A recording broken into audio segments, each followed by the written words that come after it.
தன்னோட பிள்ளை ஆசைப்பட்ட ஒரே காரணத்துக்காக ஆனந்தியோட காதலை பிரிக்க நினைச்ச வாடனம்மா ஒரு வழியா மனசு திருந்துறாங்க. மகேஷோட அப்பாவை தனியா வர சொல்லி பேசுறாங்க. மகேஷ் ஆசைப்பட்ட வாழ்க்கை கிடைக்கணும்னு நான் அவசரப்பட்டு முடிவு எடுத்துட்டேன். அன்பும் ஆனந்தியும் காதலிக்கிறாங்கிற விஷயம் தெரிஞ்சுமே நான் அவங்களோட காதலுக்கு துரோகம் பண்ண நினைச்சேன். அவங்க ரெண்டு பேரும் சேர்றது தான் தர்மம்.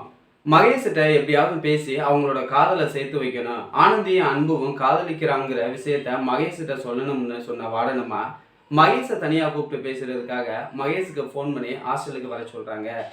ஆனந்திட்ட தன்னோட கல்யாணத்துக்கு சம்மதம் வாங்கிட்டாங்கன்னு நினைச்சு ஆசையோட மகேஷும் வாடனம்மாவை பார்க்க வர்றாரு.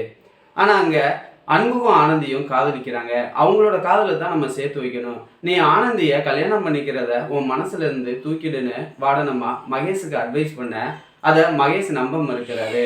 அன்பு எனக்கு அப்படிப்பட்ட துரோகத்தை பண்ண மாட்டான்.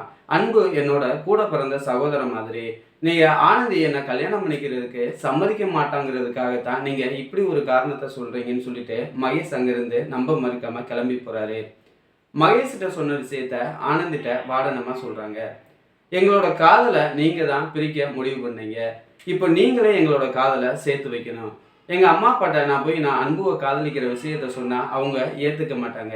எப்படியாச்சும் ஊருக்கு போய் மகேஷுக்கு எனக்கு நடக்க இருக்கிற கல்யாணத்தை தடுத்து நானும் அன்புவும் காதலிக்கிறோங்கிற விஷயத்த நீங்க தான் என்னோட அப்பா அம்மாட்ட சொல்லணும்னு ஆனந்தி வாடனம்மாட்ட கெஞ்சி கேட்க, அன்புவையும் ஆனந்தியவும் வாடனம்மா செவரக்கோட்டைக்கு கூட்டிட்டு போறாங்க.